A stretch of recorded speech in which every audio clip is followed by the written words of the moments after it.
The judge looked down at the final paragraph. Once those words left his mouth, Kang Tae-jin, the man Korea called the most dangerous criminal in a generation, would legally cease to be a free man for the rest of his life. Cameras lined every wall. National broadcasts cut live to the courtroom. Outside, protesters chanted for his execution, while families of alleged victims held his photograph above their heads. Thousands stood in the rain just to hear the verdict the second it happened. This was the trial meant to end an empire, and yet Kang Tae-jin sat perfectly still. No fear, no panic, no protest. Just a faint, unreadable calm, the kind of calm that made the whole nation despise him even more. Because calm, to them, looked like guilt. Outside, reporter Yoon Seo-yeon spoke straight into the camera, reminding all of Korea exactly why this man deserved what was coming. The murders, the corruption, the years of fear he'd built his name on. Her voice was certain, unshaken. She wasn't reporting anymore. She was reading a verdict the whole country had already written in their minds. 80% of Korea believed he was guilty before the judge said a word. The judge looked toward the defense table one final time. Does the defense have anything further before this court enters? Its final judgment?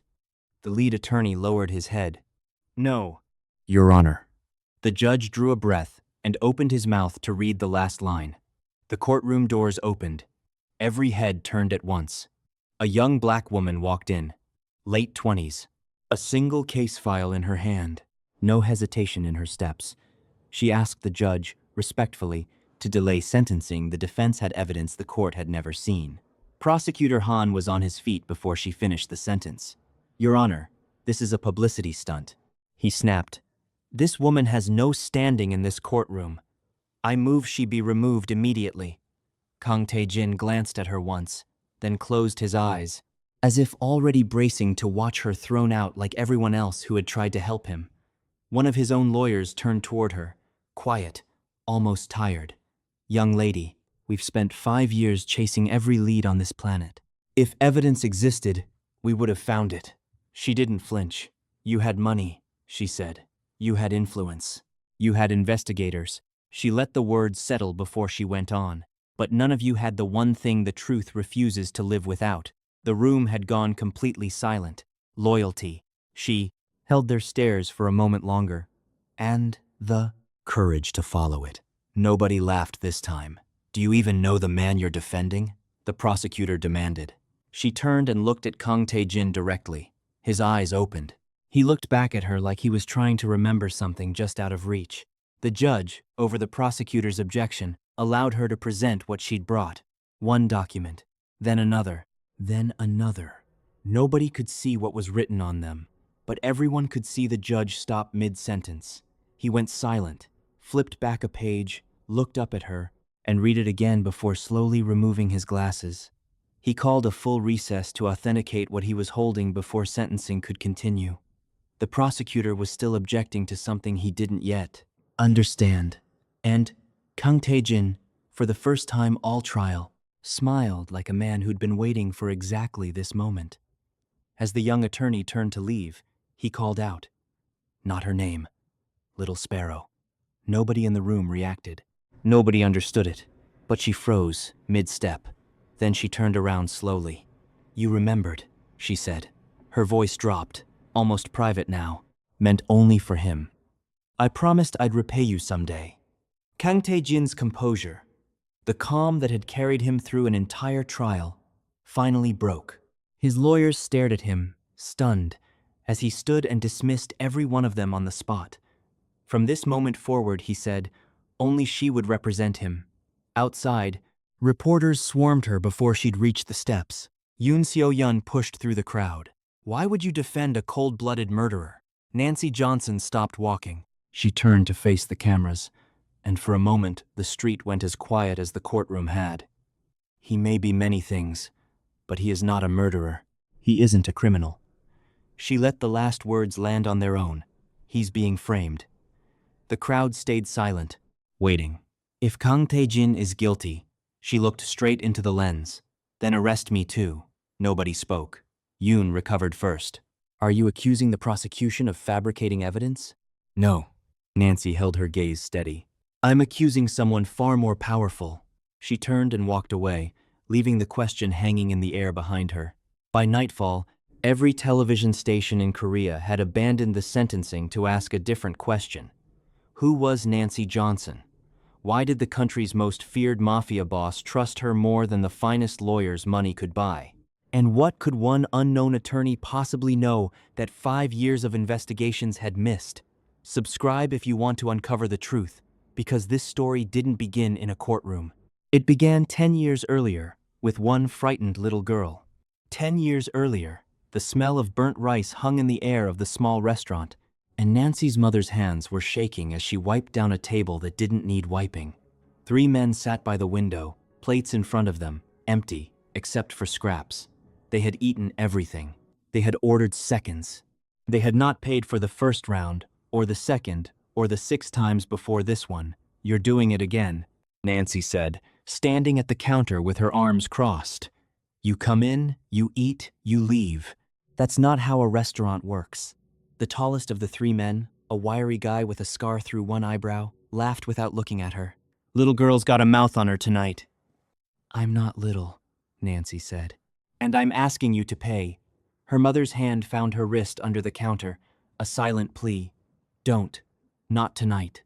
Nancy had felt that hand a dozen times over the last few months, every time the gang came through the door like they owned it, every time the police were called and never came, every time a report was filed and quietly buried because somebody in that station was either afraid of these men or being paid by them. It had never happened to anyone else on the block, only them. Tonight, the door opened again before Nancy could answer her mother's silent warning, and a 4th man walked in, older, heavier, dressed like someone who didn't need to raise his voice to be obeyed. The 3 at the table stood up straighter. One of them murmured something that sounded like a title. Lee. I hear there's a problem, Lee said, looking at Nancy the way a man looks at a spot on the floor he's deciding whether to clean or ignore. I hear the help here doesn't know her place. This is our restaurant, Nancy said. Not a charity. You eat, you pay. That's the whole rule. Her mother tried to step in front of her. Please, we can work something out. You've worked plenty out already, Lee said, almost bored. Free meals, wasn't it? Every day, for as long as we like. I believe that was already settled. He smiled at Nancy's mother, the way a man smiles at something he's already decided to break. You don't get to renegotiate. We never agreed to that. Nancy snapped. Lee crossed the room in 3 steps and struck her before she saw it coming. Her mother screamed. Lee gave the order flatly. The way other men order a second drink take her, they'd decide later whether he kept her for himself or sold her somewhere more useful. Her mother threw herself forward, begging, offering the restaurant itself, and Lee only laughed. That offer, he reminded her, wasn't hers to make anymore. It had already been taken. They grabbed Nancy by both arms. She twisted free long enough to run. She didn't know these streets. She only knew she had to keep moving, past shuttered shop fronts and empty intersections. Footsteps behind her closing and falling back and closing again. Headlights swung slowly around a corner just as she cut across the road. She hit the hood with both hands, stammering an apology before the driver's door had even opened, and was gone before whoever it was could get a word out. Tae-jin stood in the street a moment longer than he needed to. He hadn't come to this district for a near accident. He'd come alone, without his usual men, because he'd heard whispers he didn't like someone using his family's name to shake down businesses 2 streets from here, someone with no restraint and no respect for what that name was supposed to mean. He was still deciding whether to follow the girl who'd just vanished into the dark when 3 men sprinted past him, close enough that he felt the wind of it. He didn't hesitate again after that. Nancy hit the dead end before she understood it was one. By the time she turned around, they were already there. Someone grabbed her arm. Someone else was talking about teaching her a lesson before they brought her back. And then a voice cut through the alley that made every one of them go still. That's enough. They didn't recognize him in the dark. He put each of them down like he was closing doors, one after another, and then it was quiet, and he was walking toward her. She backed against the wall, certain this was simply a different kind of danger now. He stopped a few feet away and looked at her, really looked. You didn't stop running, he said. Not a question. Even with nothing left, she didn't have the breath to answer. Little Sparrow, he said, and it sounded less like a name than a fact he'd just noticed. He lifted her when her legs finally gave out. In the car, half conscious, she registered distantly that he wasn't much older than her 5 years, maybe. She woke in a bed the size of her entire bedroom at home, in clothes that weren't hers, and was on her feet and moving before the fear had finished forming a sentence in her head. She found him downstairs and didn't wait for an introduction. Where's my mother? If you think you can just, you're safe, he said, unbothered. So is she. I have men watching the restaurant tonight. I don't know you. I don't know your men. I carried you here because you passed out in an alley after 3 men tried to drag you off to be sold, he said, an edge entering his voice for the first time, though not aimed at her. Would you have preferred I leave you there? That stopped her. The pieces of the night reassembled themselves the alley, the men, the 2 words he'd said before she blacked out. You called me something. Some kind of bird. Sparrow, he said. You kept fighting when you had nothing left to fight with. It seemed to fit. I'm not small, and I'm not something you get to name. Noted, he said, in a tone that suggested he had no intention of stopping. The door opened behind her, and every ounce of fight in her body turned to ice. You, she said, stumbling back. That's him. That's the one from the restaurant. Tae-jin's posture changed entirely. What? He ordered his men to take me. The brothers looked at each other, and something passed between them that had nothing to do with Nancy at all. You're the rumor I came to check on, Tae-jin said quietly. Lee didn't deny it. I'm handling business in my district the way I see fit. Hand her over. She's not your concern. She's exactly my concern now. You beat a 19-year-old girl because she asked you to pay for your food, Tae-jin said, voice level. That's not business. That's exactly the kind of thing that makes people afraid of us for the wrong reasons. Fear is fear. It doesn't come with fine print. It does in my house. Something old and ugly settled behind Lee's eyes. Not concern for Nancy, but something aimed entirely at his brother. She would understand it fully only much later, that Lee had never wanted her at all. She was simply the nearest available weapon against a younger brother who had always been better at everything that mattered to their father. You're choosing her over your own blood, Lee said. I'm choosing not to let you hurt people who never did anything to you. At the door, without turning around, Lee said, I hope she's worth it, and left. Tae-jin's voice softened, just slightly. No one is going to touch you or your mother again. That's not a kindness. That's a promise. He drove her home himself. Her mother met them at the door already crying, pulling Nancy into her arms so tightly it hurt, and when she finally looked up at the man behind her daughter, she seemed to understand exactly what he'd done, and exactly what he was choosing to do now. He told her, simply, that men would be nearby from now on. It should have ended there. Lee made sure it didn't. Within the week, Nancy noticed a car parked too long across the street, gone by morning. A window at the restaurant was found shattered with no one having seen who did it. 2 regular customers stopped coming without explanation, and when Nancy asked why, the answer came back the same both times. Someone had suggested, quietly, that it wasn't safe to eat there anymore. Lee never came near the restaurant himself again. He didn't need to. His absence was its own kind of pressure, a hand resting on the back of their necks that never quite closed into a fist. Tae-jin's men caught 2 of Lee's people, photographing the restaurant from across the street, and sent them away with a warning. It wasn't the last time. He's not going to stop, Nancy said one evening, watching Tae-jin study the broken window like it owed him an explanation. No, he agreed. He isn't. Then why are you still coming here? Because stopping is what he's counting on. He came back 3 days after that, telling himself it was to check on the security detail. Nancy met him at the door, with her arms crossed, and an argument already loaded. You can't just station men outside our restaurant without asking us. I asked your mother. You didn't ask me.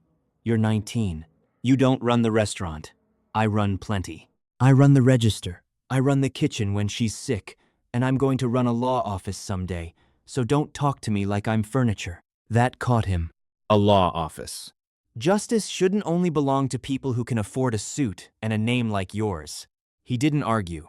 He looked at her a long moment and said only, "Good," which annoyed her more than disagreement would have. She noticed, in the weeks that followed, a stack of second-hand law books that kept appearing on the counter, never explained, never claimed, though she had her suspicions about who kept leaving them. She read them anyway, late at night after closing, correcting a young police officer once, mid-patrol, on a statute he'd half-quoted wrong, just to watch his face change. She noticed something else, too. Twice that month, Tae-jin arrived at the restaurant with a torn cuff and something dark, staining the edge of his collar that he never explained, and disappeared for 2 or 3 days at a time without warning. The men who worked for him spoke about him, in a register just under fear. She heard rumors in the market, a debt collector who'd vanished, a rival gang that no longer operated in the East District, whispers she couldn't confirm and didn't want to. Every time she actually stood in front of him, though, he was patient, deliberate, almost gentle with her mother. She didn't know what to do with a man who seemed to be two different people, and neither, she was starting to suspect, did he. "How do you know who's telling the truth?"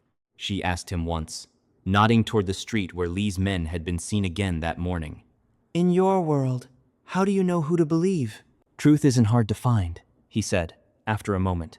"Finding someone willing to stand beside it once they have, that's the difficult part." She thought about that for a long time after he left. There was one night, weeks into all of it, that had nothing to do with Lee, or the restaurant, or any of it.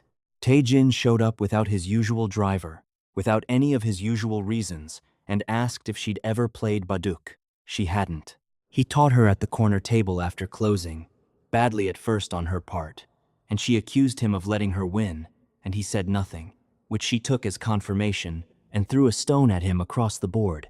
Later, she taught him to fold dumplings the way her mother had taught her, laughing outright when his came out lopsided and dense as stones, and he ate every one of them anyway without complaint. Neither of them mentioned Lee once, all night. It was, she would think much later, the first time either of them had simply been young. Around that same time, in a house far grander and far colder than the one Nancy would ever set foot in, Tae-jin sat across from his father, who wanted to know exactly why his son was spending personal resources protecting a restaurant owner 2 districts away. "Lee's men were abusing the family's name," Tae-jin said. "That reflects on all of us. It also puts you in direct conflict with your brother," his father said, "and I'm told you visit this girl yourself, personally, to ensure the protection is respected." Nothing more. His mother watched him the way mothers do, when they suspect there's more beneath an answer than the answer itself. "And the arrangement with the Song family," she said. "That hasn't changed." "Nothing has changed. The alliance stands exactly as we agreed." His father was quiet for a moment, studying him with an expression Tae-jin couldn't quite read. Then he said, without raising his voice at all, "Don't mistake compassion for weakness." Tae-jin said nothing. "If that girl ever stands between this family and peace," his father continued, "you already know what your duty is." Tae-jin held his father's gaze and gave the only answer a favorite son was permitted to give. "I understand," he told himself, walking out, that it would never come to that. He believed it when he said it. The weeks folded into each other. His visits stopped needing an excuse. Business at the restaurant crept slowly back. A few of the customers who disappeared returned, cautious at first, then less so, and Nancy's mother began humming again over the stove for the first time in months, which Nancy hadn't realized she'd missed until she heard it. It was one of those evenings, the restaurant empty, her mother asleep upstairs, the two of them cleaning up in a silence that had long since stopped being uncomfortable when Nancy looked up and caught him watching her. "Your promise to someone else," she said. It wasn't an accusation.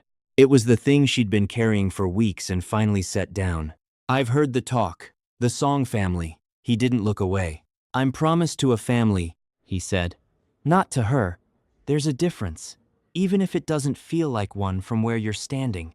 Does it feel like one from where you're standing?" He didn't answer that right away, and the not answering told her more than words would have. Neither of them planned what happened next. When he kissed her, it didn't feel like a beginning, so much as something they'd both been walking toward for weeks without saying so out loud, obstacle and all. What came after quiet, unhurried. Neither of them fully believing they'd let themselves get here was something neither of them would later be able to explain simply, except to say that, for the first time in longer than either could remember, they had let themselves be fully known by another person, and neither of them had flinched from what they found. Lee found out 3 days later. It didn't matter how. What mattered was that he now held, in his hands, the one thing that could actually hurt his brother, not a girl he'd ever wanted, but proof that the family's favorite son had broken a promise before it was even sealed. He didn't go to Tae-jin. He went straight to the family, and he chose his moment with care, waiting until both parents were seated together, waiting until there were witnesses enough that nothing said in that room could later be taken back. He placed the photographs on the table without a word. Nancy's mother's face, laughing at something outside the restaurant. Nancy herself, mid-argument, mid-laugh, unmistakably close to a man who was not supposed to be close to anyone but the daughter of the Song family. Tae-jin's mother covered her mouth. His father rose slowly from his chair, and for a long moment no one in the room said anything at all. Then his father spoke, quiet and absolute, the way a verdict is quiet and absolute. Bring Tae-jin home. The lake behind the old tea house was still enough to hold the whole sky in it, and for the first time in weeks, Tae-jin looked like a man who had nowhere else to be. Nancy sat beside him on the wooden dock, her shoulder against his, watching the light change over the water. Neither of them had said much in the last hour. They hadn't needed to. This was the first time since the photographs, since the summons, since the silence that followed it, that they'd been able to simply exist in the same space without the weight of everyone else's expectations pressing down on them. If this were all there was, Nancy said quietly, just this, I think I could be happy with nothing else. Tae-jin didn't answer right away. He was watching the water the way he watched everything, like he was looking for the part of it that might turn dangerous. It's never all there is, he said finally. Not for people like me. She wanted to argue with that. She didn't get the chance. Gravel crunched behind them, too many footsteps to be one person, and when she turned, Lee was already halfway down the path toward the dock, flanked by 4 men who hadn't been invited. Tae-jin rose without hurrying. You have a talent for finding me when I don't want to be found. Father wants you home, Lee said. He didn't bother with pleasantries this time. Now. Then father can call me himself. He sent me instead. Lee's smile didn't reach anywhere near his eyes. I imagine he thought I'd enjoy the errand.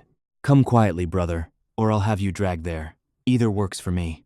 Tae-jin laughed short, humorless, entirely without fear. You're welcome to try. Lee's men shifted forward half a step, and Tae-jin's own 2 guards closed the distance behind him without needing to be told. For a moment the dock felt very small, and Nancy felt the old fear return, except this time, it wasn't strangers threatening her. It was 2 brothers standing close enough to hurt each other. Tae-jin, please, she said, gripping his arm. Just go with him. Don't let this turn into something worse. He's daring me, Nancy. That's all this is. If I go quietly because he threatened to drag me, he'll have won something he can use against me later. I won't give him that. She didn't understand yet how right he was, or how little it would end up mattering. Lee's smile widened, and that was the moment Nancy understood, a half-second too late, that he'd expected exactly this. He'd wanted Tae-jin to refuse. It gave him precisely the excuse he needed. You know, Lee said, almost pleasantly, I thought you might say that. He drew out his phone, unhurried, and made a call that lasted no more than 10 seconds. A name, an instruction, nothing more. Spoken too quietly for either of them to catch. When he ended the call, he looked at Tae-jin with something almost like satisfaction. We'll be waiting for you both, he said, at the house, and walked back up the path without another word, his men falling in behind him. The silence he left behind felt worse than anything he could have said. What was that? Nancy asked, fidgeting now, her eyes darting from the empty path to Tae-jin's face. Why would he just leave like that? What did he mean? Plan B Tae-jin? What is he planning? Tae-jin held up a hand, asking her, without words, to let him think. One of his guards stepped closer, asking whether they should follow Lee or try to find out what the call had meant. Tae-jin stood very still, working through it, piece by piece, and Nancy watched the exact moment his face changed. "Get the car," he said. "Tae-jin, what now? Tell me what's going on," Nancy said, refusing to move until he did. "I'm not just getting in a car because you said so." He turned to her then, and for the first time she saw something close to panic behind his composure. "He has your mother." Nancy's hands were already shaking as she dialed.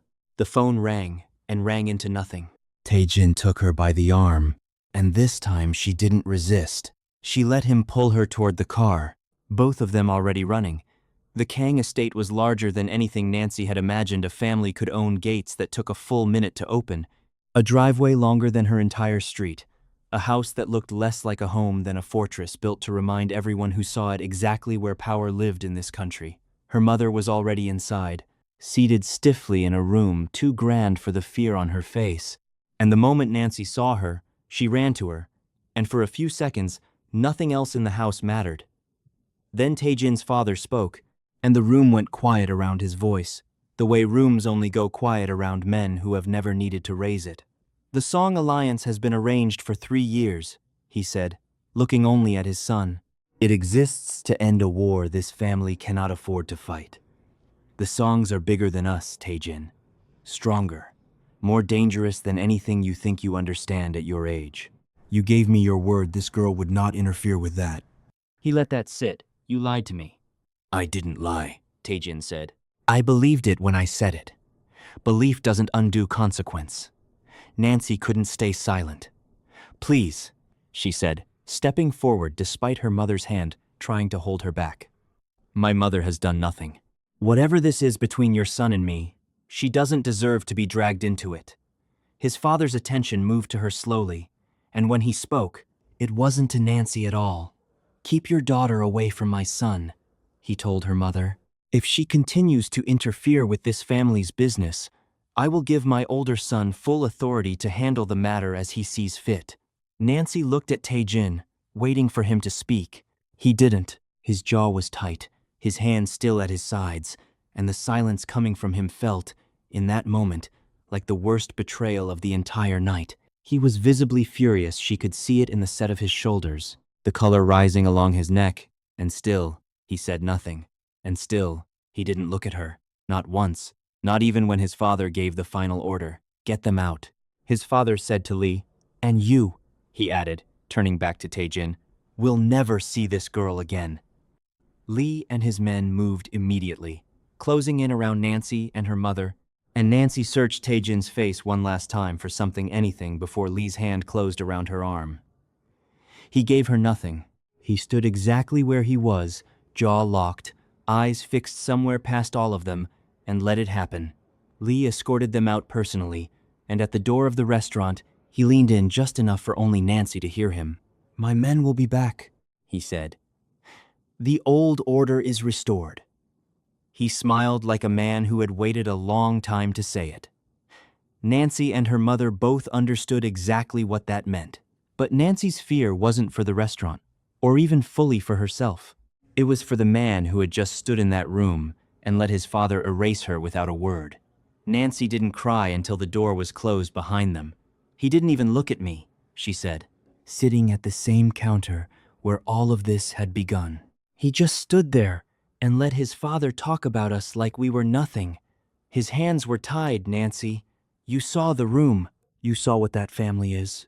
Her mother sat beside her, taking her hand. "If it's meant to be between you two, it will find its way back. Don't blame him for tonight." "I'm not blaming him," Nancy said, though the shake in her voice said otherwise. "I'm done. This was a mistake. I let myself believe someone like that could actually choose someone like me over all of this, and I was wrong. From now on, we worry about Lee and his men, and nothing else." Her mother tried once more, gently, to say his name again. Nancy cut her off before she could finish it. "I said I'm done." Tae-jin found his father alone an hour later, in the study, where every important decision this family had ever made had been settled. "I have given this family everything," he said, and for the first time in longer than either of them could remember, his voice wasn't perfectly controlled. "I built the reputation that makes people afraid to cross us. I carried out every order you ever gave me without complaint. Am I not allowed one thing for myself? He didn't wait for an answer. He turned and left before his father could speak at all, because he already knew, with total certainty, what the answer would be. His mother caught him in the hallway. If you truly love this girl, she said, then follow your heart, Tae-jin. I won't tell you not to. She touched his arm before he could pull away, but you have to ask yourself what it will cost her. Loving her doesn't excuse you from what comes after. He didn't answer her. He didn't have one yet. What none of them discussed that night, what Tae-jin only learned 2 days later from one of his own men, was that Lee's business dealings had grown considerably more dangerous in recent months.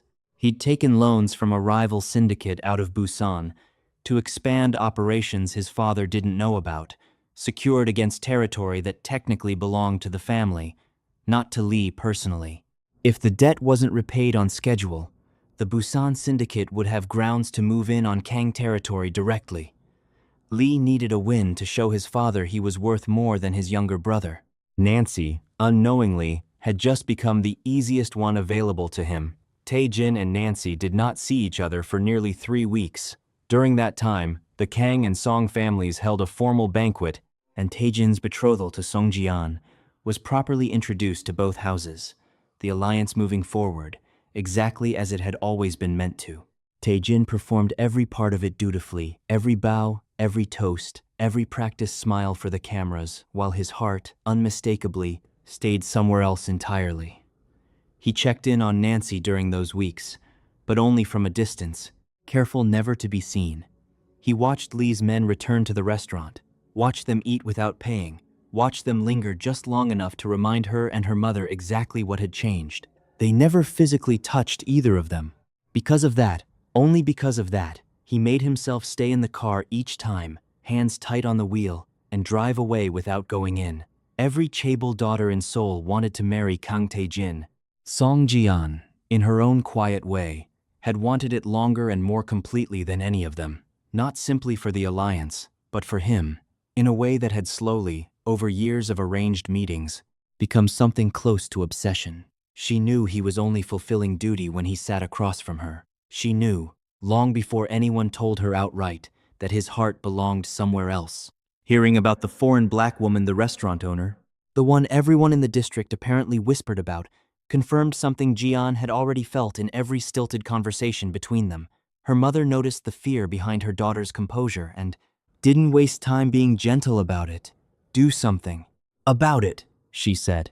Before this girl becomes a problem neither of us can undo. Ji-an visited the restaurant 3 days later. She arrived with 2 assistants and a car that made every window on the street turn, and when she stepped inside, she didn't sit the humble little tables clearly beneath her, the whole room beneath her, and she made no effort to hide that she thought so. You must be Nancy, she said. I wanted to see, for myself, the woman who's caused so much difficulty. I haven't caused anything, Nancy said, refusing to be made small in her own restaurant. I've just existed. Apparently that was enough. Do you still have feelings for him? It doesn't matter what I feel. Ji-an kept pressing, one question after another, circling closer each time, and Nancy gave her nothing. No confirmation, no denial that held together, until it became obvious to both of them that the careful nothing Nancy kept offering was its own kind of answer. 1 million, Ji-an said finally, to leave Seoul, to never contact him again. No. 3 million. No. 5. Ji-an said, something in her voice shifting from strategy into something closer to desperation. 5 million, and you disappear, and none of this ever touches either of our families again. I'm not for sale, Nancy said. Not to you, not to your family, and not to his. That was the moment the nausea hit sudden, total, sending her stumbling toward the restroom mid-sentence, one hand pressed over her mouth. In the restroom, she knelt over the sink, breathing hard, and when it passed, she caught her own reflection and went still. The tiredness of the last 2 weeks, the food that had started turning her stomach, the days she'd stopped counting without meaning to. She ordered a test online with shaking hands, and it arrived faster than she expected, faster than she was ready for. Outside, Ji-an waited, Suspicious now of how long this was taking, she sent her assistant to the delivery driver still lingering near the door, asking, casually, what exactly he'd just dropped off. It didn't take much for the answer to come back to her. The test was positive. Nancy sat on the bathroom floor, staring at it, and didn't hear the door open until Jian was already standing there. Jian looked at the test, looked at Nancy, and said nothing at all. No triumph, no cruelty, nothing Nancy could even properly be angry at before turning and walking out, her entourage falling in behind her, the car pulling away from the curb without another word spoken. Nancy's mother found her minutes later, still on the floor, and pulled her into her arms. "You didn't do anything wrong," her mother said. "You lived your life." "That's all this is. It means trouble," Nancy said. "She knows now. She knows. And that family will never let this go quietly. We should tell him." "No." Nancy's voice hardened. "He hasn't reached out in 3 weeks, Mom. Not once. His brother's men have been in and out of here every single day, and he's done nothing. I'm not handing his family a child to use as a weapon. Not against him. Not against us. He may still love you. Then, he has a strange way of showing it." Jian told her mother everything that same week. "If the Kang family learns she's carrying his child," her mother said, without hesitation, "the alliance is finished before it begins. We move the wedding forward. Immediately." She was quiet for a long moment, calculating. "And we make certain there isn't a child, and there isn't a mother, left to complicate anything further." Jian said nothing. She told herself, later, that she hadn't fully understood what her mother meant by that. Tae-jin's father learned, that same week, exactly why his son had never responded to a single request about the wedding date that he'd spent every one of those 3 weeks secretly watching over the girl instead, distracted from the one obligation his father needed settled. "You've been distracted this entire time," his father said. "That ends now. I want the wedding within the month." "I'll agree to that," Tae-jin said. "On one condition. Call off Lee and his men, permanently. Guarantee her protection, and her mother's, whether I'm the one enforcing it or not." His father studied him for a long moment. "Agreed." Tae-jin agreed to the wedding for the following week, his father's terms, not his own. A bargain struck to buy Nancy's safety, and nothing more. Nancy and her mother noticed the change. Within 2 days, Lee's men simply stopped coming. "That's him," her mother said. "That's Tae-jin." "Or maybe you just can't get over the idea of him," Nancy said, sharper than she meant it. "And you're seeing his hand in everything." The television answered the question neither of them wanted answered. Kang Tae-jin to marry Song Ji-an next week. Nancy sat very still, one hand drifting, without her permission, to rest against her stomach, and began to cry. In the days between the announcement and the wedding, small things began to feel wrong.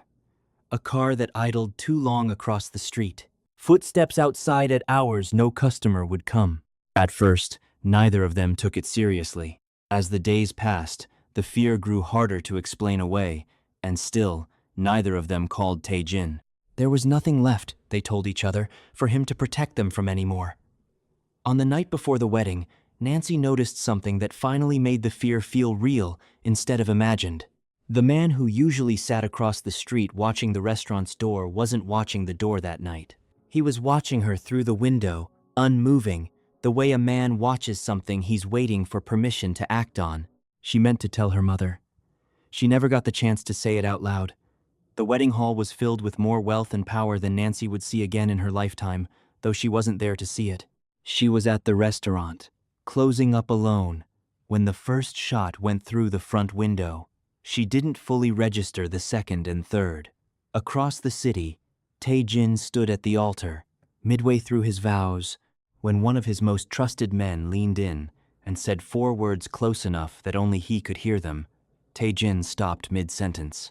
He was already moving, already gone, leaving 400 guests and 2 powerful families in stunned silence behind him. Jian and her mother didn't need to be told what had happened. A single glance from their own bodyguard, a small nod, confirmed the job was done. Tae-jin arrived at the hospital still in his wedding suit and begged the doctor to save her. He ignored every call from his family, from the wedding, from anyone who wasn't standing in that corridor with him. Nancy's mother told him everything that had been happening, the cars, the men, the fear. Neither of them had spoken aloud, but not the pregnancy. Not yet. His family and the songs arrived soon after, furious about the humiliation of the abandoned wedding, each side quietly accusing the other of what had actually happened. Tae-jin ignored all of it. "Who did this?" he said. Not a question. No one answered. The doctor emerged an hour later. Nancy had survived. Tae-jin exhaled like a man who'd been holding his breath for days and told the room, flatly, that this wasn't finished, that he would still find whoever was responsible. Then the doctor added the rest. Nancy had been a little over a month pregnant. The baby hadn't survived. Tae-jin turned to Nancy's mother, silently asking her to say it wasn't true. She only nodded. He fell to his knees in the middle of that corridor and wept the first time anyone had ever seen the rising, feared young boss of the Kang family cry. His mother rushed to him. His father stood frozen, stunned, while everyone else in the room simply watched, none of them quite able to look away. When he rose, he looked at every family member in that hallway. "You have done me evil tonight," he said, his voice terrifyingly quiet. "You all know who I am. Await my retribution." Everyone in that corridor understood exactly what those words meant, and exactly how rarely, in his life, Kang Tae-jin had ever said something he didn't follow through on. For the weeks that followed, Tae-jin never left Nancy's side. Both families spent those same weeks calculating what came next, the Songs quietly preparing for a war they now considered inevitable, the Kangs searching for anything that might appease him before his threat became real. Both families knew the same thing about him. His word had never once gone unfulfilled. Nancy, recovering, woke each day surprised and grateful to find him still there. Slowly, the distance between them closed again, until it felt, for the first time since the photographs, like nothing had ever come between them at all. "Everything you've done for us," she told him one evening. "Someday, I'm going to repay you. I don't know how yet, but I will." He didn't correct her. He let the promise stand. Watching them grow close again, both families began to believe the same convenient lie that grief and love had made him soft, that he no longer had the will to carry out what he'd promised in that hospital corridor. They were wrong. Tae-jin had never been quieter, and he had never been more dangerous. Every day, he gathered names, followed money, traced the shooting back through people too frightened to lie to him twice. Exactly 1 month later, Tae-jin walked into the restaurant with a different look on his face entirely. "Pack your things," he said. "What? Tae-jin, what's happening?" He gave no explanation. He ordered his men to help them pack, and when Nancy pushed for answers, he gave her none, every part of himself locked down, buried, unreadable. Her mother understood before Nancy did. At the private airstrip, standing before his jet, he finally told her. "America," he said. "I've arranged funds for both of you. You can attend any school you choose, and I'm cutting contact. Once you're gone, this ends." "You're doing this again," Nancy said, tears already falling. "Losing you the first time nearly broke me. I can't do it a second time." He didn't answer. He couldn't, not without breaking the resolve it had taken him a month to build. When she finally climbed the stairs onto the plane, she turned back one last time. He gave her nothing to hold on to. The plane began to move. Nancy pressed her hand against the window, watching him grow smaller on the tarmac. He didn't run after it. He simply stood there until there was nothing left in the sky to watch. Only then did he speak, quietly, to no one but himself. "I don't want her to see the man I'm about to become." He turned to his men and gave the order. The attacks would begin tonight. Nancy was flying toward a life neither of them could yet picture. Tae-jin was walking toward a version of himself neither of them was ready for. And somewhere in the 10 years that stretched out ahead of both of them, a courtroom was already being built for the two people they hadn't become yet. This is the kind of emotional justice story the Chaebol archives keeps coming back to, a forbidden love tested by family, power, and everything standing between them. If stories like this one move you, subscribe and stay close. What Nancy becomes in America and what Tae-jin becomes in Seoul is where this story truly begins. The jet was still climbing when Tae-jin made the first call. He hadn't cried since the airstrip. He hadn't allowed himself to. Grief. He decided somewhere over the Pacific in those last minutes before Nancy's plane became a dot, and then nothing, was a debt he would collect on later. Right now there was only the list 3 names his men had spent 3 days confirming, 3 names connected by shell accounts, a warehouse lease, and a phone number that had called Lee's number 4 times the week of the shooting. He hadn't trusted the first report.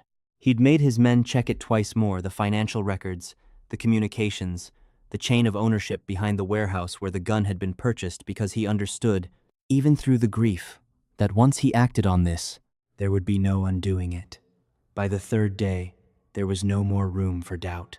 All 3 names belonged to the Song family. "Release it," he said into the phone. "All of it. To every paper that will print it and every one that won't." By morning, Seoul knew that the family behind the country's most celebrated business alliance had ordered the shooting of a pregnant woman at a Noodle restaurant 2 districts from the Kang estate.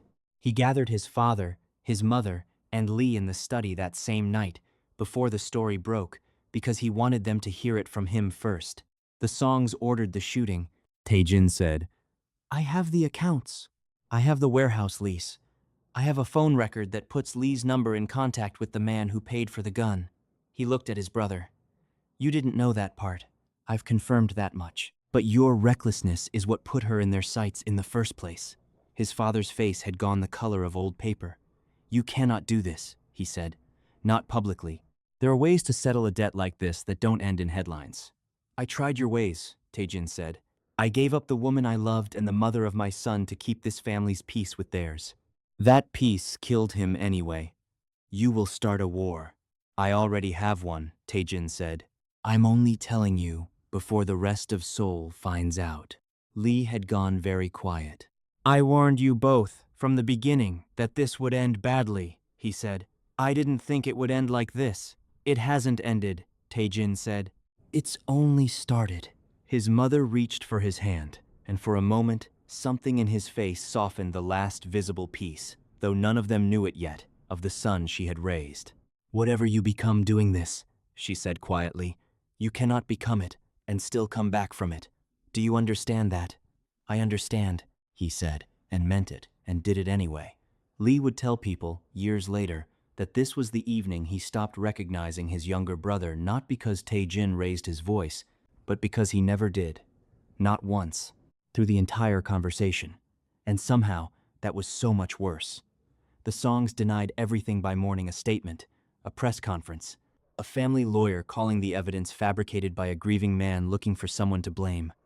Privately, the Song patriarch called the Kang estate and demanded Tae-jin's father control his son before this became something neither Chaebol family could walk back.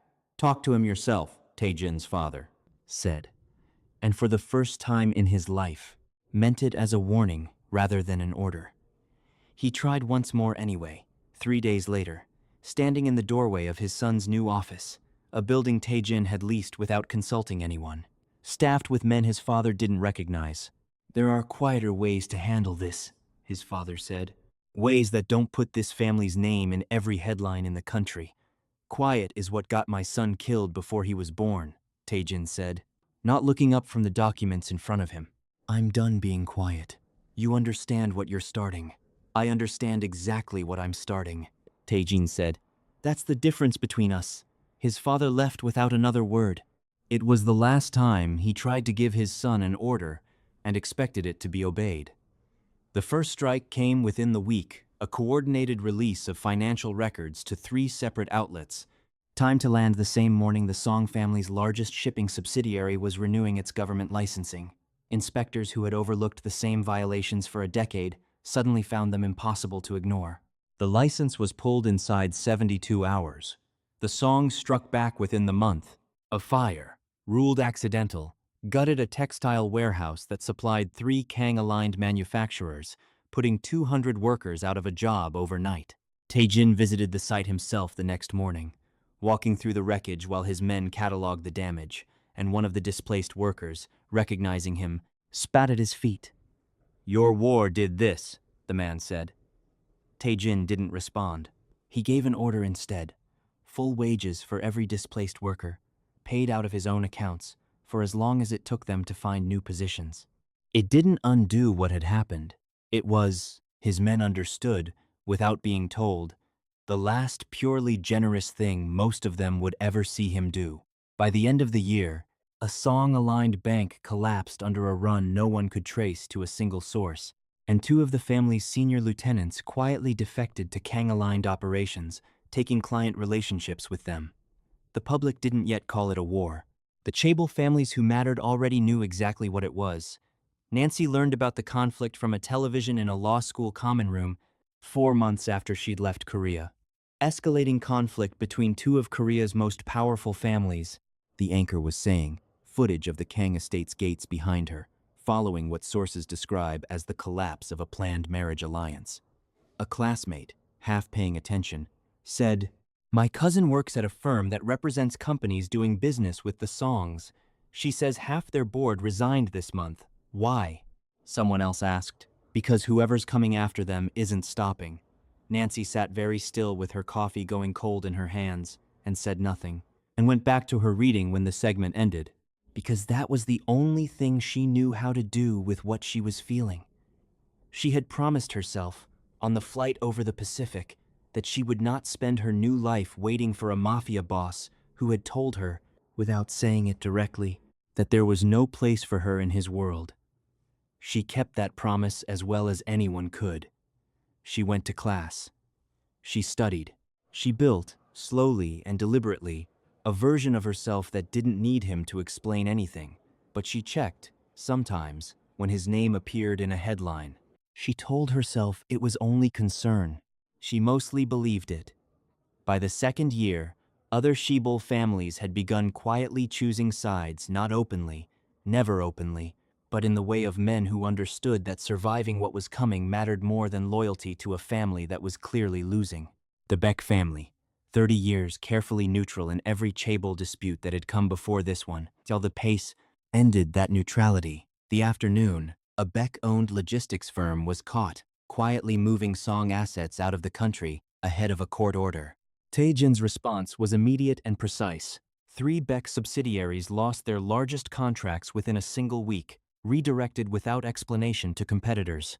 The Beck patriarch chose a side within the month, and it was not the Songs. The public consequences were harder to look away from that year.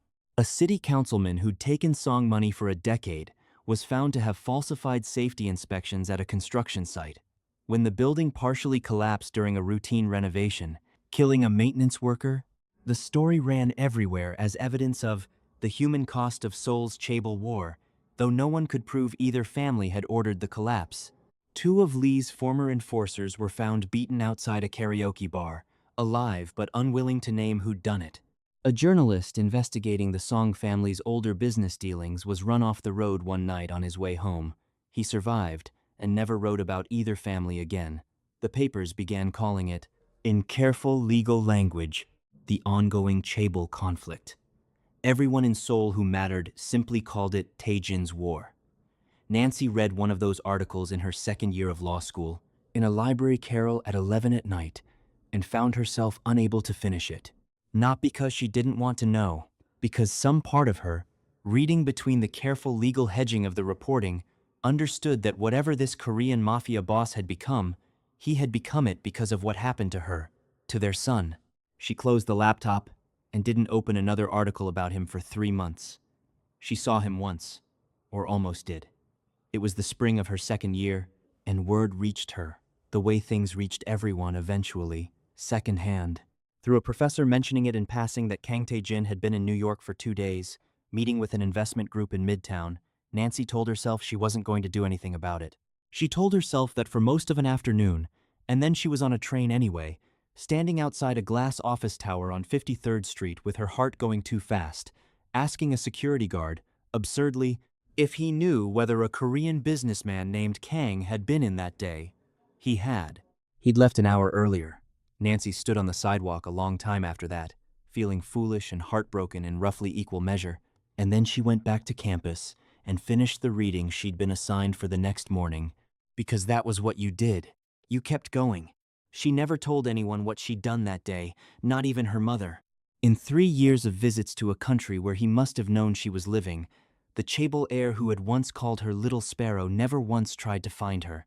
By the 3rd year, his father called a formal meeting the whole family, seated at the long table where every important decision the Kangs had ever made had been settled, the same room where he'd once warned his son not to mistake compassion for weakness. "You have made your point," his father said. "You have humiliated them.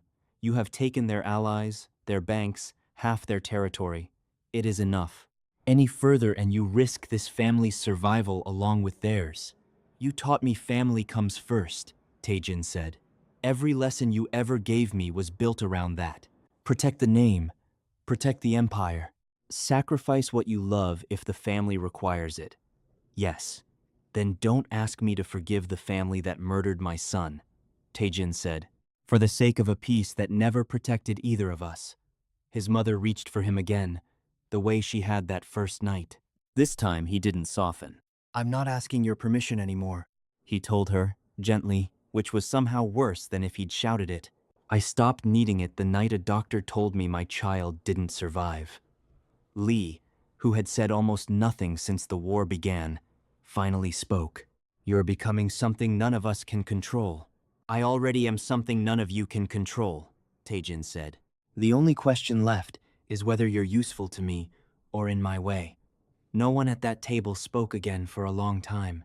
His father would tell his wife, that night, that he had finally understood something he should have understood years earlier, that the son he had raised to inherit an empire no longer needed the empire, or the family, or him. The Song family, that same year, began losing more than money.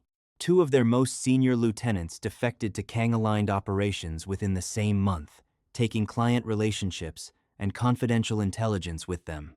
A merger that would have kept the family solvent for another decade fell apart after the partner bank suddenly withdrew, citing, in language vague enough to mean anything, reputational concerns. A finance minister who had quietly protected Song business interests for a decade resigned for health reasons after his financial records were leaked to 3 outlets. Simultaneously, the war widened beyond anything either family had intended.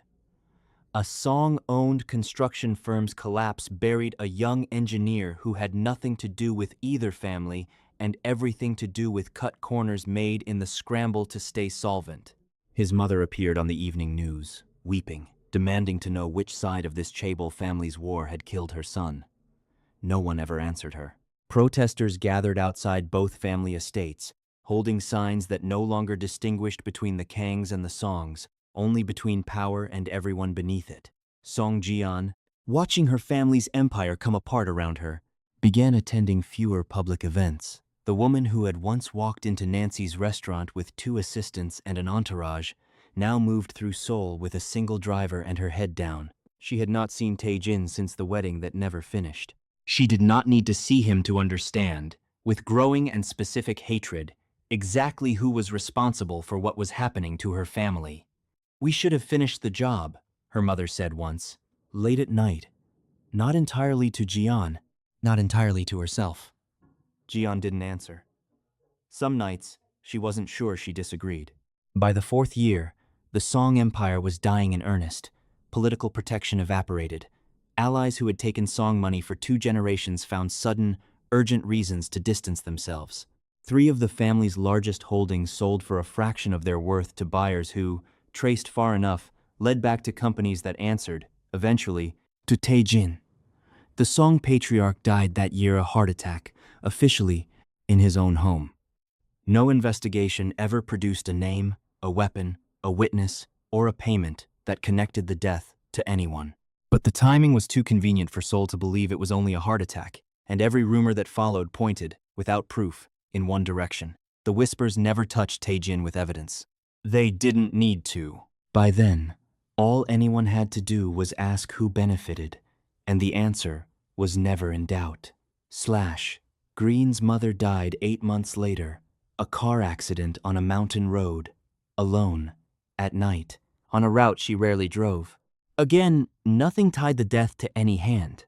Again, all of Seoul assumed the same hand anyway. A Chaebol family that had once been among the most powerful in Korea had, within 5 years, lost both parents to deaths. No one could prosecute, and no one doubted. What remained of the Song Empire had by then been absorbed so completely into Kang-aligned holdings that there was almost nothing left to inherit. Ji-an left the country that winter. No one in Seoul heard from her again for years. Nancy graduated that same spring, near the top of her class, and took a position at a mid-sized firm in New York that did a mix of corporate litigation and pro bono immigration work. She was good at both better, her supervisors noted, at cross-examination than most associates twice her age, and relentless, in a way that made partners twice her seniority start bringing her the cases nobody else wanted to touch because the facts were messy and the client had no money. She built a life. She made friends who knew nothing about a restaurant in Seoul or a man named Tae-jin.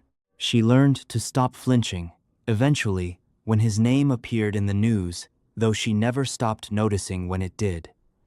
By the 5th year, Tae-jin took formal control of what remained of the Song holdings, folding them into an empire that now made the Kang name, on paper, one of the 3 or 4 most powerful in the country. He did not do it with celebration. He did it the way he did everything now, quietly, efficiently, without a single public statement, so that the news of it reached most of Seoul only as a rumor confirmed weeks later by a corporate filing. The Korean Mafia boss who had once been merely a Chaebol heir now controlled one of the country's largest empires outright. An empire built through war does not become an empire that survives peace on its own. Tae-jin spent the next 3 years teaching it to. He inherited a fractured organization, Song loyalists who hated him, old Kang subordinates who no longer recognized him, mid-level managers who had spent 5 years learning to survive by picking whichever side seemed safer that week. He replaced a third of his senior staff within the first 6 months. One of them, a former Song lieutenant named Choi who had defected early and believed that made him owed something, tried skimming a shipment 8 months into the consolidation, confident the theft would be lost in the chaos of restructuring. Tae-jin found it within a week. He didn't have the man killed, didn't have him beaten, didn't even raise his voice when Choi was brought before him. He simply had every account Choi controlled frozen, every business relationship he'd built quietly severed, and let the man's own ambition finish the job. Choi was bankrupt within a year. The story spread through every level of the organization faster than any threat could have. After that, no one else tested him. He rebuilt the businesses methodically, stabilizing the shipping lines the war had disrupted, restructuring the financial networks the Songs had left in ruin. A businessman who once kept him waiting 11 minutes for a meeting waited, 3 years later, 3.5 hours outside his own boardroom, because Tae-jin had not yet decided to arrive. No one in that room suggested leaving. He rarely raised his voice anymore. He had learned, across 5 years of war and 3 years of building what came after it, that he no longer needed to. Once a year, on a date in early spring that meant nothing to anyone else in his life, this Chaebol heir turned mafia boss disappeared from every schedule for exactly 1 day. No one asked where he went. No one dared to. Only one of his oldest men, who had carried him out of that hospital corridor a decade earlier, ever guessed it might have something to do with a due date that had never come. In her 4th year at the firm, Nancy met Daniel, a Korean-American corporate attorney, 2 floors up, kind in the steady, unremarkable way she hadn't let herself want in a long time. He asked about her past exactly once and accepted, without pushing, that parts of it weren't his to have yet. They dated 2 years. It wasn't a rebound. It wasn't a replacement. It was a life she had chosen for herself, built deliberately, out of law books and long nights, and a promise she was no longer certain she'd ever get to keep. She thought, for a while, that she had finally put the whole story, the restaurant, the alley, the Chaebol family, the mafia love story she'd once believed in with her whole 19-year-old heart behind her. It was during the final 2 years before the trial that the case against Kang Tae-jin began, quietly, to take shape. It started the way these things always start: a subpoena here, a financial record subpoenaed there, a prosecutor with ambitions of her own noticing that a man this powerful had never once, in a decade of documented conflict, been formally charged with anything. Politicians who had once taken Kang money quietly began distancing themselves. A task force was formed, its existence unofficial for the better part of a year before it became public knowledge. Witnesses, some frightened, some ambitious, some genuinely believing they were doing the right thing, began providing testimony about the war years, about deaths that had never been fully explained, about an empire that had grown too large and too quiet to ignore any longer. Nobody building the case against him knew the full truth of how the war had started.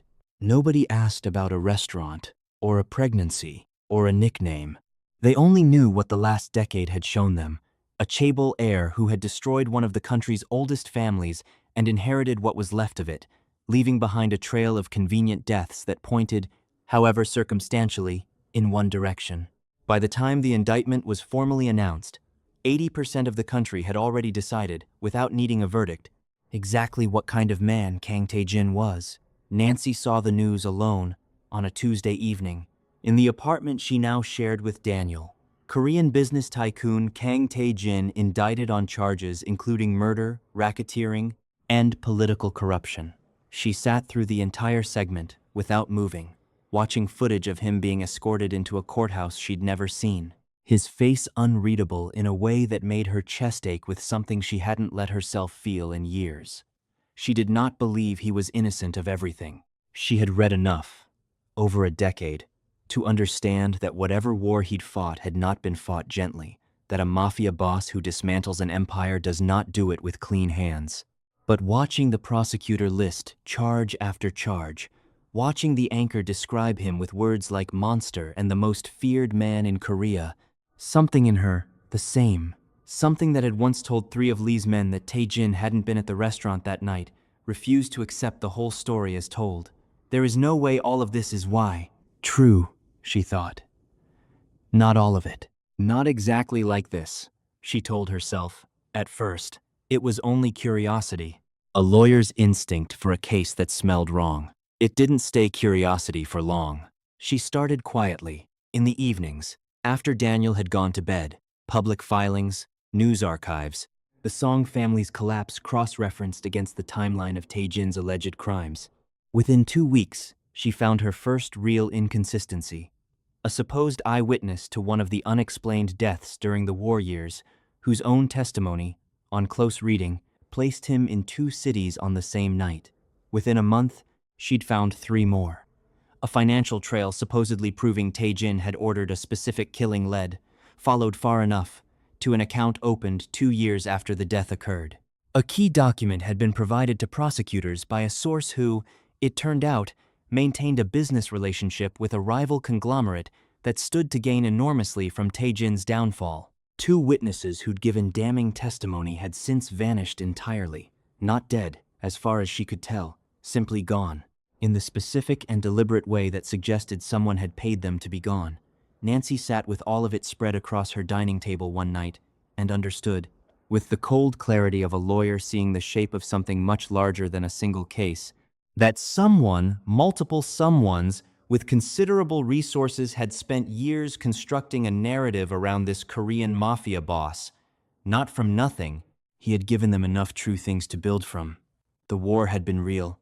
The deaths had been real. The empire he'd taken had been real. But the frame around those true things had been built with a precision that only made sense if someone very powerful needed him permanently gone.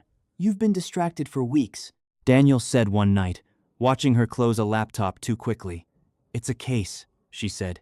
"It's complicated." She wasn't lying. She simply wasn't telling him everything. And some part of her understood, even then, that she wasn't going to. She told him 3 weeks later, as gently as she knew how, that she needed to go to Korea. She didn't tell him why, not fully, only that there was a case, connected to something from her past, she couldn't walk away from. Daniel didn't fight her. That was, in its own way, the hardest part. He looked at her a long moment and said, "This is about him, the one you never talk about." She didn't answer, and that was answer enough. "Go," he said finally. "Just come back, when it's finished, if you still want to." She promised him she would, and meant it, though some quiet part of her already understood how uncertain that promise was. She arrived under her own name, but told almost no one she was there. She took a position at a small non-profit legal aid office in a neighborhood far from anything the Kang family touched, the kind of place that represented people who couldn't afford anyone else. Exactly the work she'd once told a Chaebol heir, laughing at herself for saying it out loud, that she wanted to spend her life doing. She did not contact Tae-jin. She did not contact his family.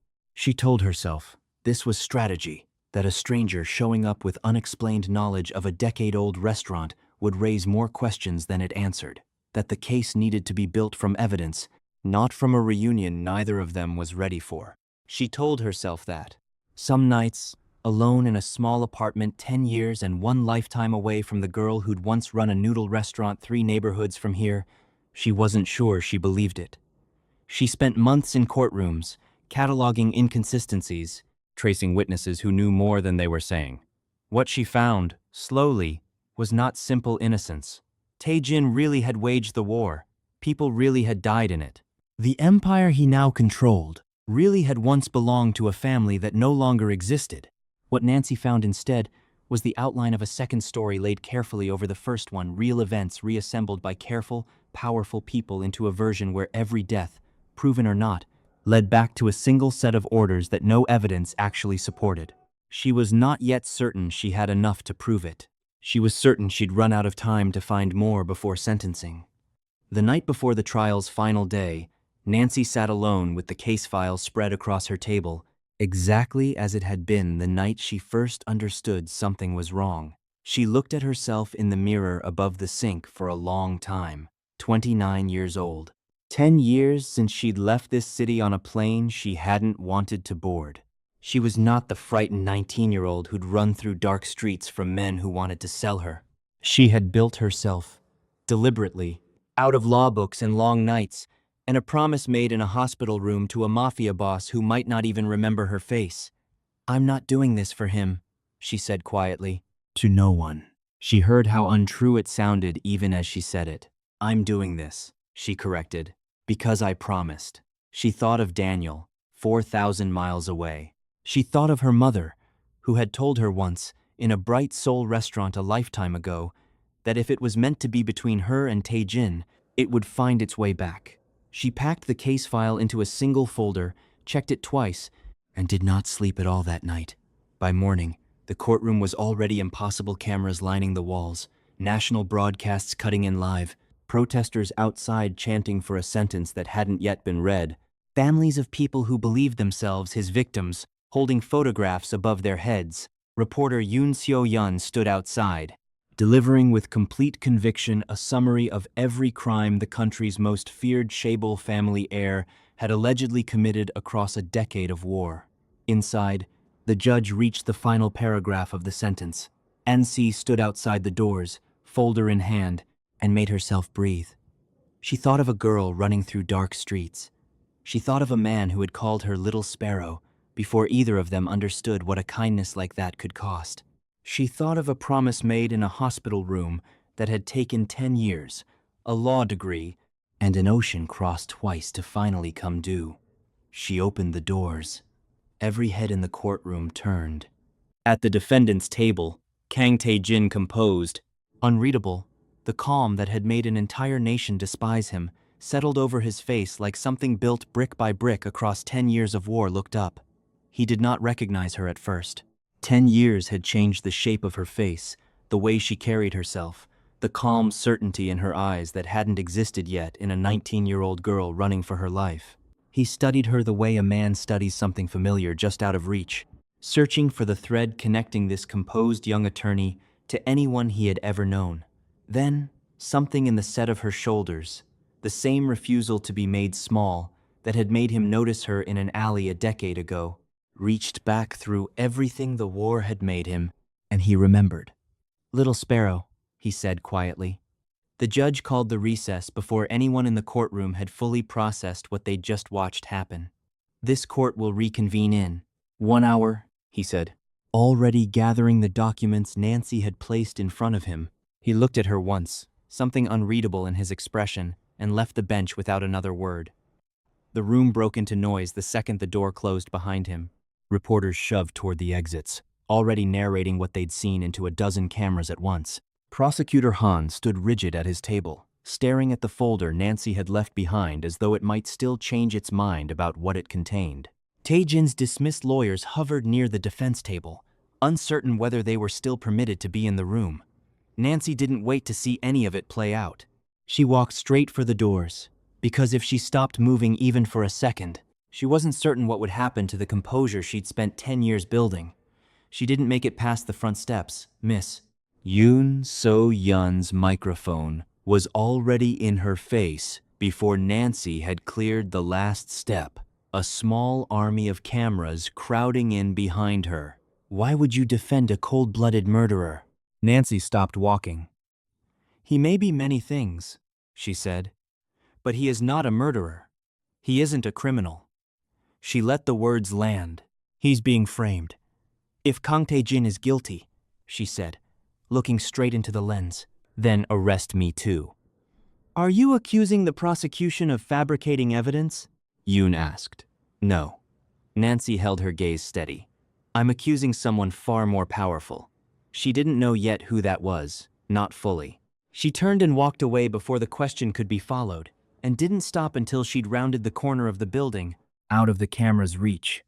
That was when she saw him. Chae-jin was standing alone in a small anteroom off the main corridor, a single guard stepping aside without being told when he saw her coming. She understood, walking toward it, that he had arranged this one room, 1 hour, the first time they'd be alone together in 10 years. She stepped inside. The guard closed the door. For a long moment, neither of them said anything at all. 10 years had changed the shape of his face, a hardness around the eyes that hadn't been there when he'd carried her out of an alley. He looked at her the way he had in the courtroom, cataloging every difference. You shouldn't have come back, he said finally. You don't get to decide that anymore, Nancy said. It wasn't cruelty.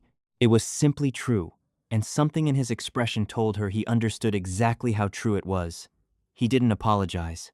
Whatever he was feeling was too large and too unfinished to fit into an apology yet, and saying the wrong thing now might cost him the chance to say the right one later.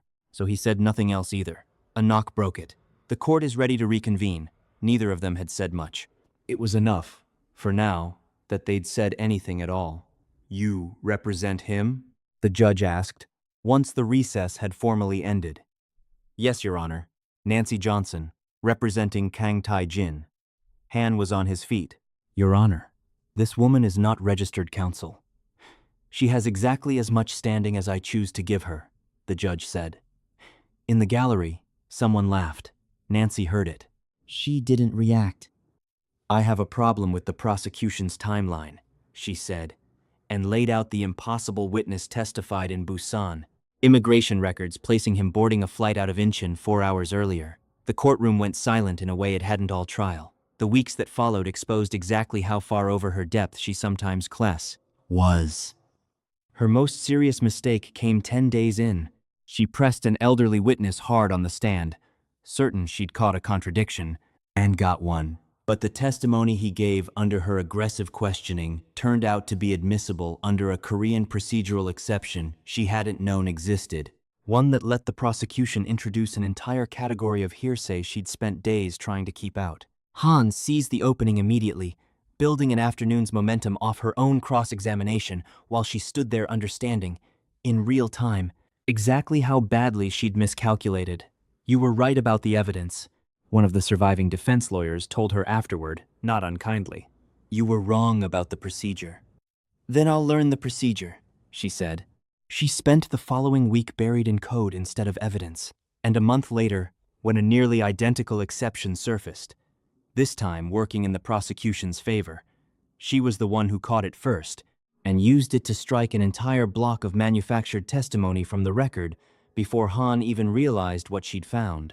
That was the difference between the woman who'd walked into that courtroom and the one who would eventually walk out of it. Not that she'd stopped making mistakes, that she'd started learning faster than the system could punish her for making them, but she also noticed things the experienced lawyers hadn't thought to ask, even while she was still learning everything else. Why had this particular witness been interviewed on this particular date ahead of everyone else on the list? Why did 4 supposedly unrelated documents all originate from the same small consulting firm? Why had certain exculpatory evidence never made it into Tae-jin's original defense at all, when it had clearly existed the whole time? She didn't know the entire system yet. She understood patterns. That turned out to be enough to start with.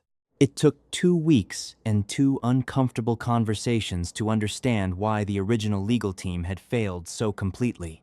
Not one corrupt lawyer Amoa 4 that would have been simple, almost forgivable. One had been taking money disguised as consulting fees. A second had quietly fed the prosecution more than his ethics allowed, telling himself it was strategy. A third had pushed a plea deal because certain political relationships needed Tae-jin neutralized without a public trial. A fourth, the one who unsettled her most, because he wasn't corrupt in any way she could point to, had simply known, for over a year, that pieces of the evidence didn't hold together, and said nothing, because saying something would have meant admitting the entire defense had been managed toward a controlled defeat rather than fought toward an actual verdict. The deeper she went, the less it looked like 4 separate failures, and the more it looked like design. Each man's specific weakness, greed, ambition, fear, misplaced loyalty, had been identified and exploited with a precision that suggested whoever built that legal team hadn't assembled it to win. They'd assembled it to lose in exactly the right shape. The conspiracy didn't need everyone to be evil, she told Tae-jin that night. The 4 case files spread between them. It needed someone who understood exactly which weakness to put next to which man. All 4 led, eventually, to the same place, a small consulting firm in Gangnam that seemed to do almost no visible business at all. She had seen that firm's name before. It was the one she'd traced from New York, the one that had led nowhere she could follow, until now.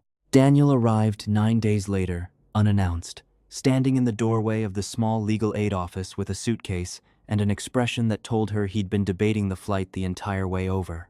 "You've been gone longer than you said," he told her. "I got worried." He stayed a week. He watched reporters follow her, watched the anonymous number that called her phone and hung up twice, watched her fall asleep at her desk with a highlighter still in her hand. What undid him wasn't jealousy. It was watching Nancy and Tae-jin argue about a security detail. Sharp, immediate, and then, 20 minutes later, standing shoulder to shoulder over the same document, finishing each other's sentences without noticing they were doing it. "I'm not losing you to him," he told her finally, the night before his flight back. "Daniel, I'm losing you to something that never got to finish," he said, gently. "There's a story you never got to close, and I don't think I should try to compete with it. I don't even think that's the right way to think about this." He looked toward the courthouse, dark against the evening sky. "You're not choosing him instead of me. You're choosing to finally deal with something you buried 10 years ago. Finish that. Then decide what you actually want, not what's easiest to explain to people back home." She didn't argue with him. That, more than anything, told them both what they already knew. He left with dignity. 3 weeks later, an email arrived. "I saw the news. Whatever happens, I'm glad you finished what you came back to do." She wrote back, "Thank you for letting me go." She got Tae-jin alone 4 nights later, after everyone else had gone home. "Why did you leave me?" she asked, before he could say anything else. He started to explain. She didn't let him. The first hit landed before either of them registered she'd moved. He didn't flinch, and that stillness, the same maddening stillness that had once made her furious in a mansion a decade ago, broke the last of her restraint. "You didn't give me a choice." Her fist connected with his chest. No real force behind it, just 10 years finally finding somewhere to go. "You decided what was best for me. Another. You sent me away. Another. Weaker. And then you disappeared." He took all of it without moving, and when her hands finally stopped, she was crying in a way she hadn't in years. "I waited for you. I know." "No, you don't." Her voice cracked. "You don't know what waiting for someone who's never coming back does to a person. I thought keeping you alive," he said quietly, "was the only thing I had left to give you. You gave me 10 years without you." He had no answer for that. "I'm not the 19-year-old girl you carried out of that alley," she said, finally, quieter now. "I don't need you to decide what's safe for me. I decide that now." I didn't come back because I forgave you, she went on. I came back because I promised I'd repay you someday. This is me keeping my promise. What he gave her then wasn't one apology. It came in pieces, for abandoning her, for making decisions that were never his to make alone, for disappearing so completely she'd had no way of knowing whether he was even still thinking of her, for letting her believe, across a full decade, that he had simply stopped caring. You don't owe me forgiveness, he said, when he'd finished. I'm not asking for it. That told her more than the apology itself had. She left before either of them could say anything else, and Tae-jin stood alone in the room a long time afterward, turning her words over. I don't need you to decide what's safe for me, feeling them settle somewhere he hadn't expected. A small private wound he didn't examine too closely that night, or for several nights after. 2 nights later, she came home to find her locked case file sitting squared on her desk, instead of the drawer she'd left it in. Inside, tucked between 2 pages, was a single line, unsigned, typed. You still don't know who you're fighting. She stood in her doorway a long time, before she made herself go inside. She didn't tell Tae-jin, she told herself it was strategy. Some part of her simply didn't want to watch him revert to the man who solved things with a phone call. Tae-jin's parents asked to see her the following week. His mother had heard, somehow, about the note. Nancy never learned how, and something in her had shifted. His mother cried before Nancy had even sat down. His father struggled visibly to find words. 10 years ago, he said, I believed protecting this family meant destroying your future. You were wrong, Nancy said, and let the silence hold.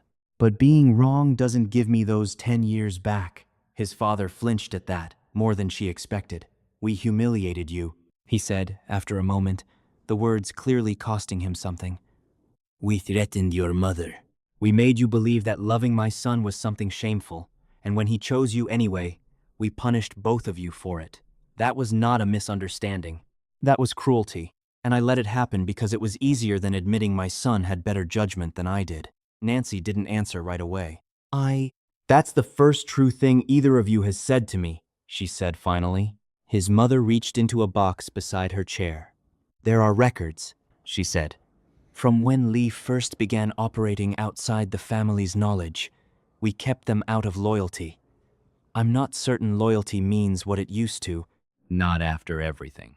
The archive she handed over that afternoon, internal correspondence, old allocation records, years of quiet documentation, showed precisely when Lee had begun acting outside the family's authority, and precisely how deliberately Tae-jin had been cut out of decisions during the war years that his own father had assumed, wrongly, he'd been part of. I don't know if I can forgive 10 years in one conversation, Nancy told them, but I'm willing to stop carrying it. She lifted the box. This helps. The pattern took another 3 weeks to fully see, though the archive shortened what should have taken months. Prosecutor Han's financial records, cross-referenced against the Kang files, showed political patrons who stood to gain enormously from Tae-jin's downfall, men who had been quietly building Han's career toward exactly this conviction for years. He hadn't been misled. He had known, at more than one point, that piec of his own evidence didn't hold together and proceeded envoive. Yoon Seo-yeon was worse. 10 years of exclusive leaks, traced far enough, ran back through the same handful of untraceable sources, photographs, financial records, testimony, arriving exactly when they do the most damage. She hadn't reported Tae-jin's story. She had narrated one, someone else fed her, until her career depended on him staying a monster. Both trails led to the Gangnam firm, and the Gangnam firm connected. However carefully obscured, to someone inside the Kang organization itself. Someone inside the family has been feeding them, she wrote, and didn't let herself write a name yet. Her public mistake came 2 weeks later. Certain the Gangnam firm was the key. Impatient with how slowly the proof assembled, she named it at a press briefing before she could fully prove it. The retaliation was immediate, too immediate. Yoon ran a story by evening. Inexperienced lawyer invents conspiracy to save Mafia boss. Han dismantled her credibility within hours, with a fluency that suggested he'd prepared it before she spoke. Nancy became a national punchline within 48 hours. Tae-jin found her that night. "You were wrong," he said. "I know. And that's allowed. You don't need to win every fight. I do if this one is yours." They rebuilt the strategy together that night, as equals. And going back over the timing of Han's and Yoon's response, Nancy noticed what she'd missed before they hadn't reacted to her accusation. They'd reacted like people who already knew what she'd say before she said it. They're being fed information about me. Not just the case, me. She used that. She let a false lead slip through a channel she suspected was compromised, a fabricated theory pointing at a mid-level Kang subordinate instead of the truth. 9 days later, a junior employee at the Gangnam firm transferred a set of files to a private server, protecting evidence from a threat that didn't exist. The transfer led directly to an account Lee had used for over a decade. He had shown her exactly where it was, trying to hide it from a danger she'd invented. Around the same time, a witness Nancy had finally located, agreed to meet her, and never showed. His apartment had been cleared out overnight. A car followed hers for 6 blocks before peeling away. Then, one evening, walking home from the office alone, a van slowed beside her for 3 full seconds before continuing on long enough that she understood, with a cold clarity that had nothing to do with imagination, that someone had stopped weighing whether to frighten her and started weighing something else entirely. She told Tae-jin that time. She had to. He wanted to end it the way he'd ended every threat for a decade, quietly, permanently, before morning. "No," Nancy said. "Nancy, this isn't the Gangnam firm anymore. This is someone deciding whether to kill you. I know exactly what it is." She held his gaze. "And I'm not asking you to protect me. I'm telling you I already know how to protect myself, and I need you to trust that instead of overriding it." He didn't answer immediately. 10 years earlier, he would have given the order before she'd finished the sentence.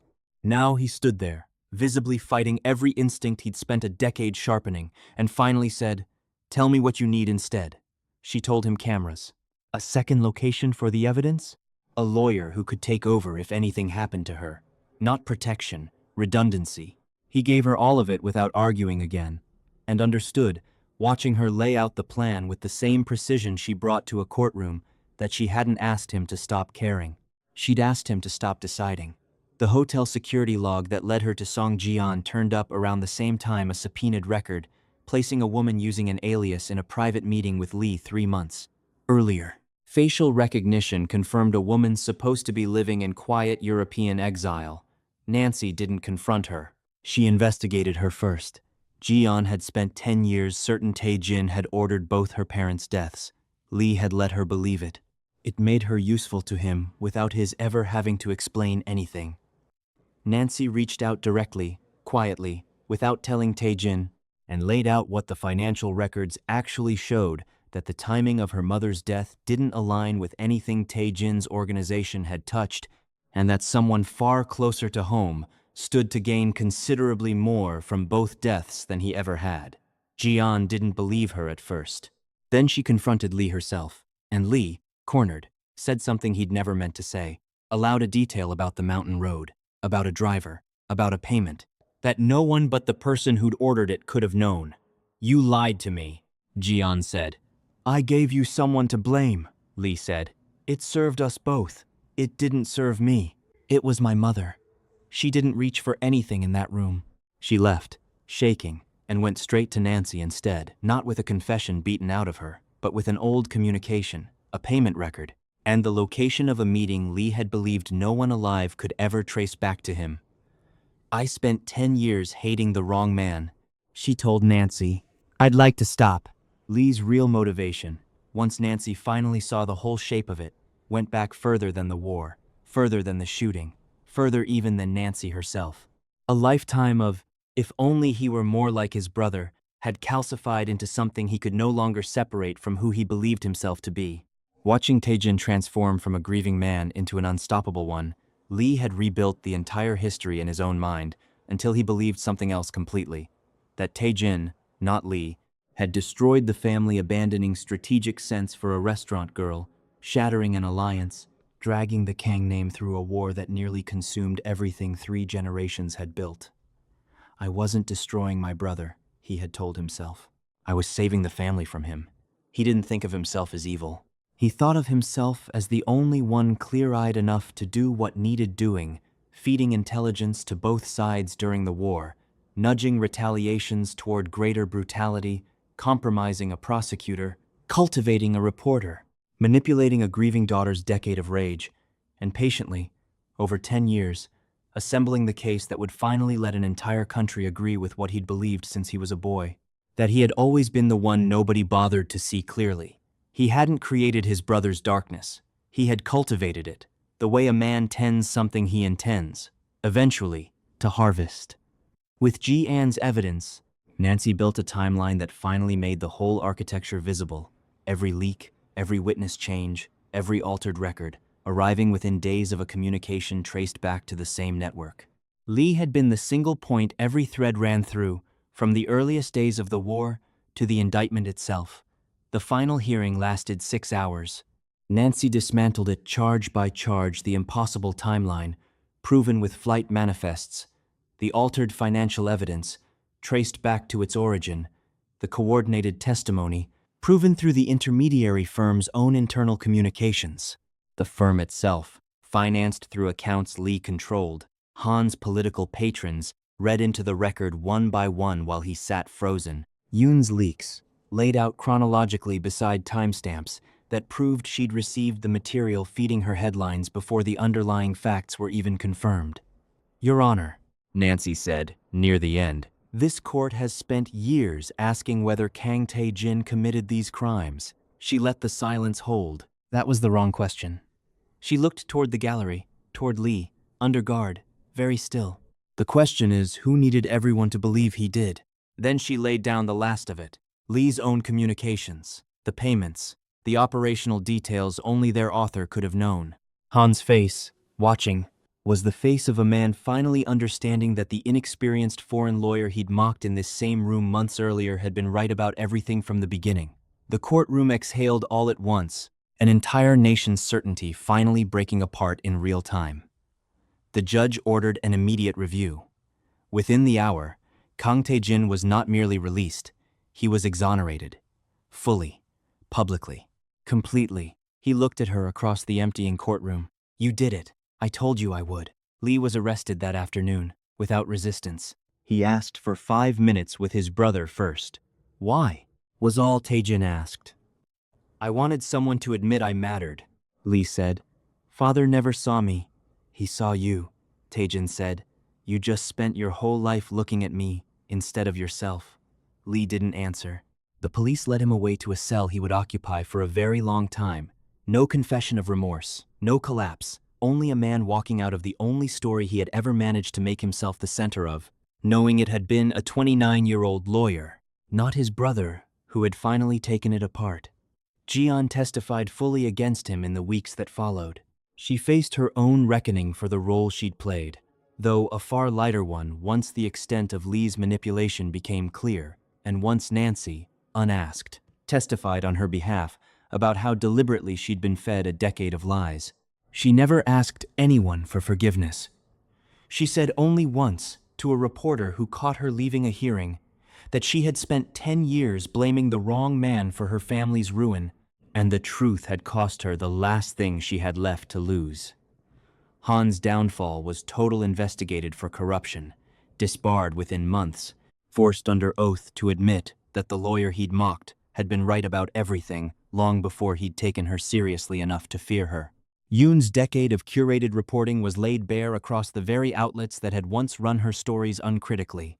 She was made to report the retraction herself, live, reading the evidence presented against Kang Tae-jin was deliberately manipulated into the same camera she'd once used to call him a monster. Her career did not survive it. Of the 4 lawyers, 2 lost their licenses, 1 faced charges, and the 4th, the frightened one, cooperated fully with Nancy and kept practicing, changed by finally having said the thing he'd been too afraid to say for over a year. Their reconciliation didn't happen all at once. It happened in ordinary moments neither of them thought to mark as significant until much later. He remembered exactly how she took her coffee. She noticed he still skipped meals when a negotiation went badly and left food on his desk without comment. They argued about security. She won that argument, mostly. He started asking, instead of arranging, before decisions that touched her life. "How would you like me to handle it?" he asked her once, and she almost laughed, because 10 years ago he would simply have decided.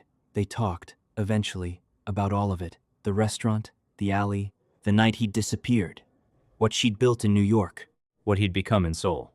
"I thought if you hated me, you'd survive me," he admitted. "I never hated you," Nancy said. "That's what made it unbearable. That's what I was afraid of," he said quietly. One evening in early spring, she finally asked where he disappeared to every year. On the one day nobody in his organization was ever permitted to schedule anything, he told her, "A quiet place, unremarkable, connected to a child neither of them had ever gotten to meet. I thought remembering alone was the punishment I deserved," he said, standing there with her for the first time. "You didn't have to punish yourself alone," Nancy said, and took his hand. Nothing dramatic happened. Only two people, finally, standing together over a grief each had carried alone for a decade, believing, wrongly, that the other hadn't carried it too. "I should have told you," he said. "You should have told me a lot of things," she said. He almost smiled. "I'm starting, then start with the rest." Months later, Nancy Johnson, once dismissed as an unqualified foreigner playing lawyer for a mafia boss, was spoken of, across every outlet that had once mocked her, as the woman who had dismantled Korea's largest criminal conspiracy in a decade.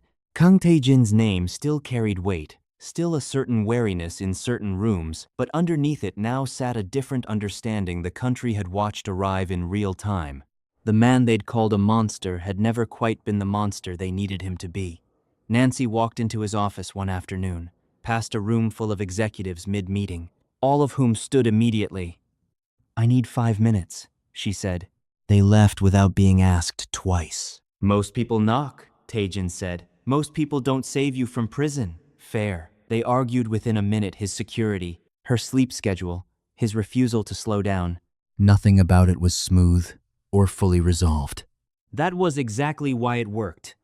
10 years ago," he said, "I thought loving you meant making sure you survived me. And now?" "Now, I think it means letting you decide whether you still want me." She stood, walking toward the door. "You spent 10 years deciding things for me. You're going to have to wait for this one." He laughed, really laughed, for the first time in longer than either of them could remember. She stopped at the doorway, turned. "I'm not staying because you need me," she said.